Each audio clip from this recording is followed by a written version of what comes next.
choose facial contouring as your specialty? Well, I didn't choose facial bone contouring surgery. I think it's one of the philosophy behind what I'll be talking about today. But I think the most important thing for patients who's thinking of getting a plastic surgery or any kind of aesthetic procedures is that really to have your priorities, and what you really want to change from the whole experience. So I wouldn't recommend just one procedure. How long do I really need to stay in Korea after surgery? So that's a very important question. But so as we're talking about mostly face-related surgeries, I think if you can spare the time, I think at least a week. The big swelling goes away and most of the sutures are removed around 6-7 day period. So if you could stay in Korea for about 6 or 7 days after surgery, I think that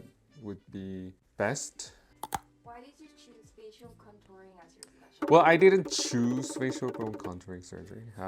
So when I was as a student looking at surgeries in plastic surgery, the one thing that I really made up my mind not to do was facial bone contouring because it wasn't too finesse enough.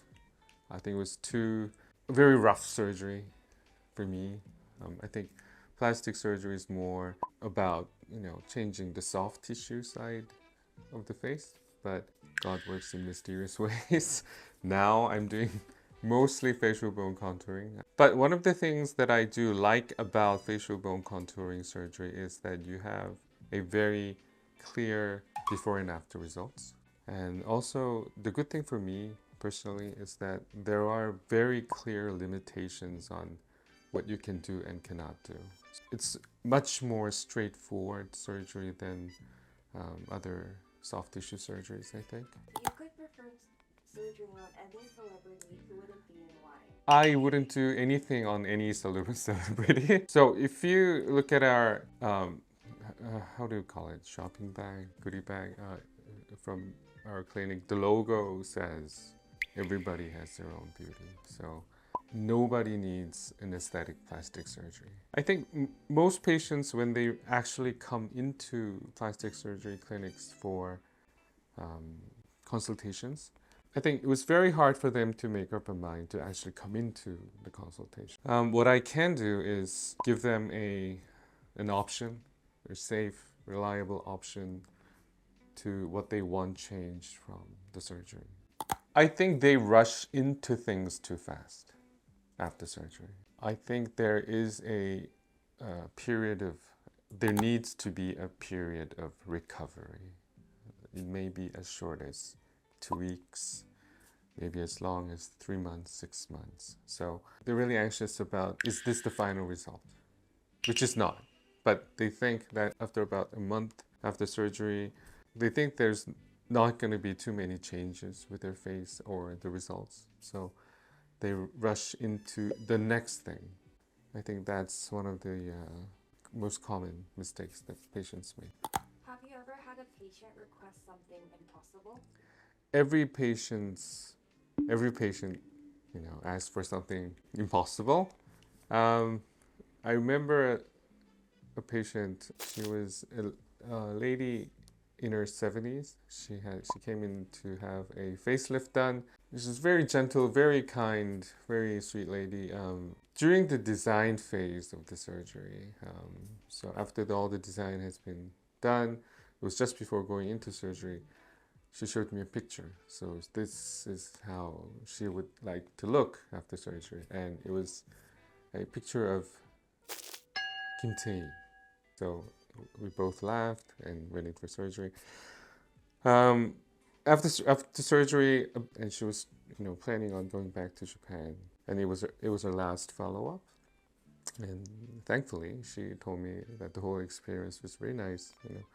But she showed me the picture again, and said, "I think the result doesn't really look the same as the picture of Kim Tae." So yeah, I think that patient I remember the most. K-beauty.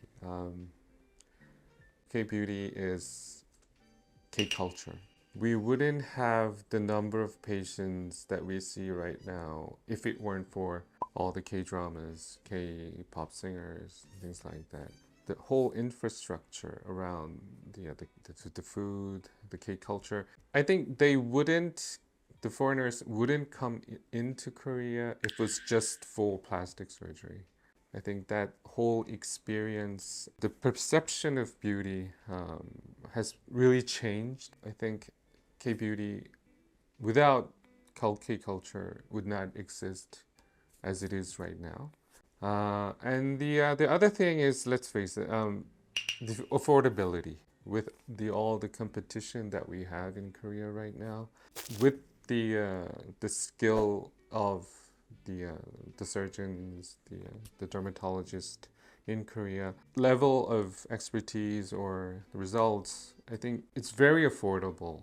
I think you have to really have a very clear goal of what you want to achieve with the surgery, with any kind of procedure, aesthetic plastic procedure, because if you have a very clear goal or a set of priorities, if you're satisfied with the thing that you wanted to change the most, the other little things, it doesn't really matter. If you yourself is not really sure about what you want to do, what you want to change, then every little thing can be a really big nuisance after surgery. Really think about what you want to get out of this whole experience. I think one really important thing is to have a clear goal of what you want to change, and how you achieve that goal is for us to work out, basically, and give you a very safe, reliable options. So yeah, that would be my most important advice.